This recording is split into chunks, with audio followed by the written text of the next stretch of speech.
बिस्मिल्लाहिर्रहमानिर्रहीम। आज का हमारा जो टॉपिक है वो है स्टेप्स फॉर सोशल ट्रांसफॉर्मेशन। तो उसमें देखते हैं कि क्या ट्रांसफॉर्मेशन किस तरह थी सोशल प्रैक्टिसेस में। ठीक है। The British started interference in the religious and social values of Indians. तो ब्रिटिशर्स जो थे उन्होंने क्या चीज़ स्टार्ट कर दी थी कि वो मजहबी उमूर में, इंडियन के जो मजहबी उमूर थे उनमें इंटरफेरेंस, उनमें मुदाखलत उन्होंने स्टार्ट कर दी थी कि उनकी चीज़ों प्रैक्टिसेस को वो इंटरफेयर करते थे। This was against the royal proclamation. और जैसा कि आपने रॉयल प्रोक्लेमेशन में पढ़ा था, ठीक है, कि इंडियंस को उनका हक दिया जाए, उनको हर चीज़ के लिए, उनकी मजहबी उमूर के लिए उनकी आज़ादी थी और दूसरी इस तरह की प्रैक्टिसेस के लिए। तो ये उस प्रोक्लेमेशन के, उस ऐलान के एक तरह से ये चीज़ ख़िलाफ़ जा रही थी, जो ब्रिटिशर्स कर रहे थे ये उसके ख़िलाफ़ थी। The British government introduce such social reforms which were intolerable. तो उन्होंने कुछ ऐसी प्रैक्टिसेस तारफ़ करवा दी जो कि बर्दाश्त के काबिल नहीं थी to both Hindus and Muslims, मुसलमानों और हिंदुओं दोनों के लिए। ठीक है। The system of free marriage of Hindus, उनकी दोबारा से शादियों, हिंदुओं के मज़हब में दोबारा से शादी एक बेवा की उन्होंने इंट्रोड्यूस करवा दी। हालांकि उनके मज़हब में बिल्कुल इस तरह नहीं होता। अगर एक हस्बैंड की डेथ हो जाती है तो उसकी वाइफ दोबारा से शादी नहीं कर सकती, जो कि ये ब्रिटिशर्स उनके उसमें इंटरफेयर कर रहे थे, इंट्रोड्यूस करवा रहे थे इस चीज़ को कि वो दोबारा शादी कर सकती है, और ये काबिल बर्दाश्त बात नहीं थी हिंदुओं के लिए। अच्छा, उसके बाद Christianity was preached openly. Christianity को, ईसाइयत को ओपनली जो है वो प्रीचिंग कहते हैं, तबलीग करने को, फैलाने को, वो बिल्कुल ओपनली ये सिस्टम उनका वहाँ पे चल रहा था। Childrens, street childrens were made Christian. बच्चे जो होते थे उनको क्रिश्चियन बना दिया जाता था।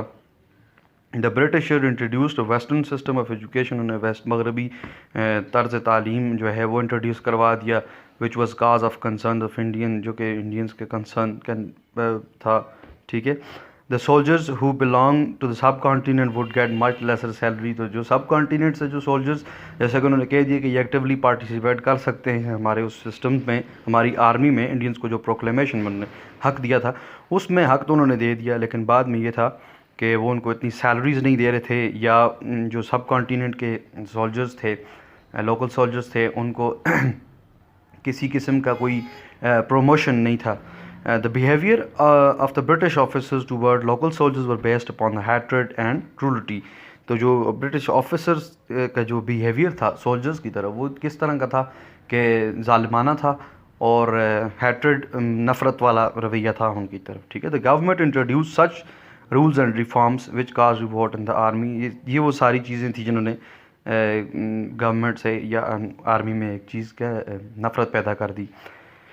Non Muslim soldiers were compelled to go overseas which were against the religious values. उनको ओवरसीज़ होने के लिए उन्होंने कंपेल किया, ठीक है, माइल किया नॉन मुस्लिम जो लोकल सोल्जर्स थे, जो कि उनके लिए गवारा बात नहीं थी।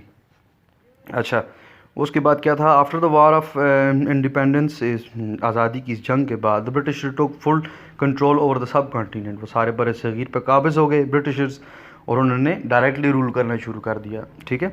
The secretary of the state and the Indian councils were established separate army of the east India company. तो ईस्ट इंडिया कंपनी की सेपरेट आर्मी जो थी उसको ख़त्म कर दिया गया, और रॉयल ब्रिटिश, जो ब्रिटिश क्राउन आर्मी इसको कहते हैं, वो इस्टेब्लिश कर दी गई थी। They brought changes in rules and regulations of army। फिर उन्होंने रूल आर्मी के कवायद ज़वाबत में चेंजेस कर दी।